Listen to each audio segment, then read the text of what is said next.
Pagi 3 kali dengan semangat ya. Ya. Semangat pagi Pak. Jadi biar kita semangatnya selalu kayak pagi hari. Kalau kita selamat siang, udah pada lemes mungkin dari tadi materi mungkin akan kita akan lebih semangat lagi. Apabila kita akan semangat pagi, maka ada pagi 3 kali dengan semangat ya. Luar biasa ya. Oke. Semangat pagi. Ya, terima kasih. Mungkin dengan semangat itu kita semua menjadi segar kembali ya. Apa yang kita sampaikan nanti bisa diterima dan bisa menjadikan manfaat untuk kita semua. Sebelumnya saya ucapkan syukur kehadirat Allah Subhanahu wa taala Yang Maha Esa, di mana pada siang hari ini kita ditemukan dalam keadaan sehat walafiat dan alhamdulillah dalam keadaan yang baik dan segar ya. Tentunya di sini saya sebagai wakil dari jurusan Universitas Pamulang sebagai salam pembuka mengucapkan terima kasih atas waktu dan tempat yang sudah disediakan untuk kami dalam rangka PKM pengabdian kepada masyarakat. Di mana PKM ini merupakan suatu program salah satu dari tridharma kita sebagai dosen atau sebagai tenaga pengajar ya. Jadi tridharma itu kan ada 3, salah satunya adalah PKM pengabdian kepada masyarakat. Tujuan PKM ini adalah memberikan pengetahuan terkait dengan apa yang akan kita sampaikan kepada masyarakat agar bisa menjadi manfaat. Syukur-syukur itu bisa nanti dilaksanakan, diaplikasikan di kehidupan kita, di mana keuntungan ataupun manfaatnya bisa dirasakan untuk kita pribadi khususnya dan masyarakat pada umumnya.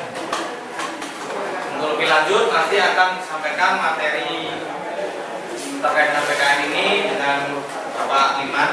Tadi belum saya kenalkan ya. Jadi di sini saya Edi Suprapto dan di sebelah kanan saya Bapak Liman Septo ya. Kemudian di sebelah kiri saya ada Ibu Junainah. Beliau ini adalah tenaga pengajar didik di Universitas Pamulang. Ini sedikit sharing dari bapak-bapak dan ibu ini yang akan melanjutkan materi yang akan disampaikan pada siang hari ini. Dan selanjutnya tidak panjang lebar karena waktu juga sudah siang. Mungkin dari bapak-bapak semua juga sudah pada capek ya, lemes ya. Saya sudah mengalami Pak seperti itu. Jadi dari pagi sampai malam kuliah. Kuliah itu bermacam-macam materi disampaikan ganti. Nah, kita kan sebagai mahasiswa tetap sertai sendiri kan. Kalau dosen ini paling ngasih paparan keilmuannya paling 3 jam, 2 jam. Ini sebagai mahasiswa kan 8 jam full untuk belajar. Mungkin bapak juga alami saat ini ya seperti ini kondisinya ya. Ibaratnya sampai semua ini adalah mahasiswa ya. Oke, pada lebar saya sampaikan langsung materinya akan dibawakan Bismillahirrahmanirrahim. Assalamualaikum warahmatullahi wabarakatuh. Yang orang dari Pasir Angkong angkat tangan.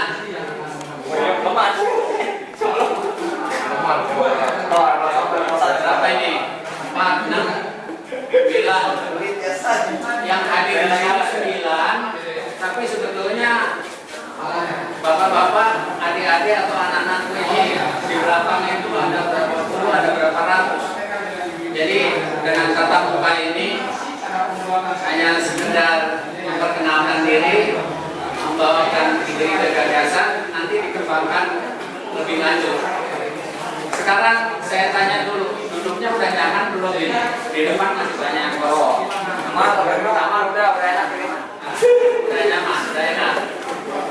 Jadi ini juga duduk dengan gaya dan sebagainya. Sekarang tidak ada paksaan. Cuma kalau melihat dari segi estetika, tadi kurang rapi. Ada yang suka bahasa Jawa? Enggak. Ya, jadi kalau selamat siang apa bahasa Sundanya? Selamat berang. Selamat berang. Sama aja Pak. Udah jarang dipakai ya. Hanya udah. Baik, ini dalam waktu beberapa menit ya. Ini kan judulnya mengenai cangkang telur, kemudian kulit pisang. Kemudian akan dibuat pupuk cair. Judulnya, makalahnya sudah siap. Penyusunnya bertiga ini, kita sudah siap juga untuk kalau ada pertanyaan. Tapi yang lebih penting lagi dalam pertemuan ini, tatap muka ini, bukan ilmu yang di sini, tapi setelah ini apa sih?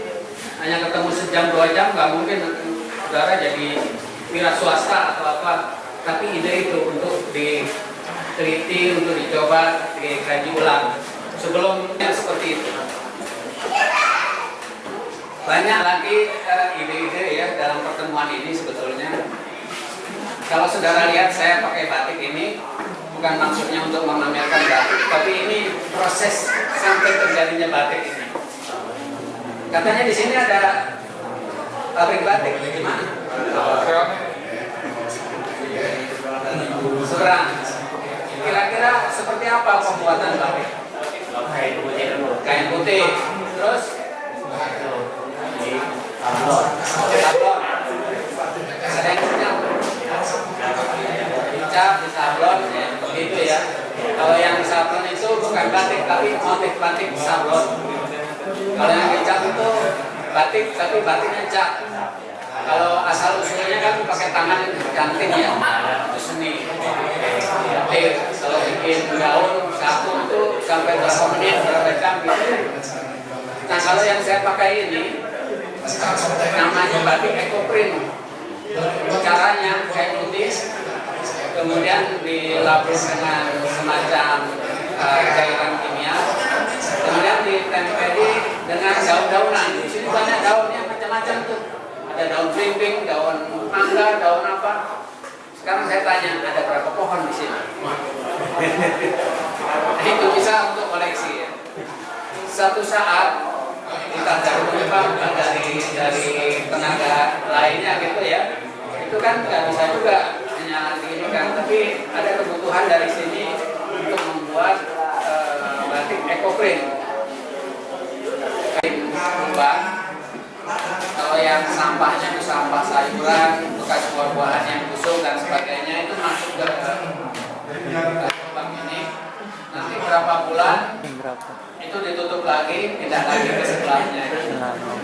Ketika ini ditanami pisang di sampingnya, itu luar biasa itu tumbuhnya. Jadi kerajinan, cara bikin lubang. Kalau bisa, jangan sampai ada yang disisakan lah di halaman rumah. Saya bisa cerita sedikit pemanfaatan halaman rumah. Ini saya baca artikel di Bangkok, Thailand. Itu ketika pemerintah melalui program mobil RRI kayak di sini atau mobil halo-halo lah. Itu sore, halo-halo semua orang-orang yang pulang kerja kumpul. Misalnya diperkenalkan ini ada bibit unggul, ini ada benih unggul. Ini bisa ditanam di halaman rumah.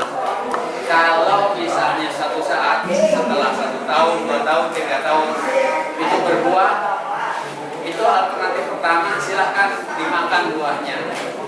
Yang kedua, silahkan dijual ke pasar. Yang ketiga, kalau tidak ada yang mau menampung, kami siap menampung. Tapi ini idenya seperti itu. Sekarang di sini melalui koordinasi Karang Taruna atau ya teman-teman ngobrol ngopi, mau nanam apa sih yang ini? Kalau ada momen-momen seperti ini, ada kunjungan kerja, kunjungan pengabdian masyarakat dan sejenisnya. Paling tidak kalau misalnya koordinasi dengan pedagang. Katanya di sini ada yang jual kulit lumpia. Ada? Ada di Rupulu. Di Rupulu? Iya deh. Ada Selatan. Itu kita kenalkan. Tamu yang datang ke Pasir Ambo, misalnya dikumpulkan di sini, bikin aja di situ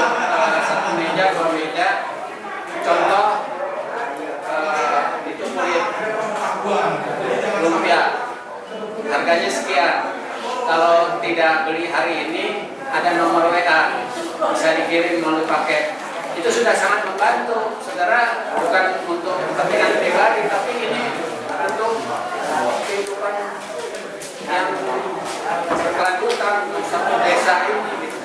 Begitu juga batik yang katanya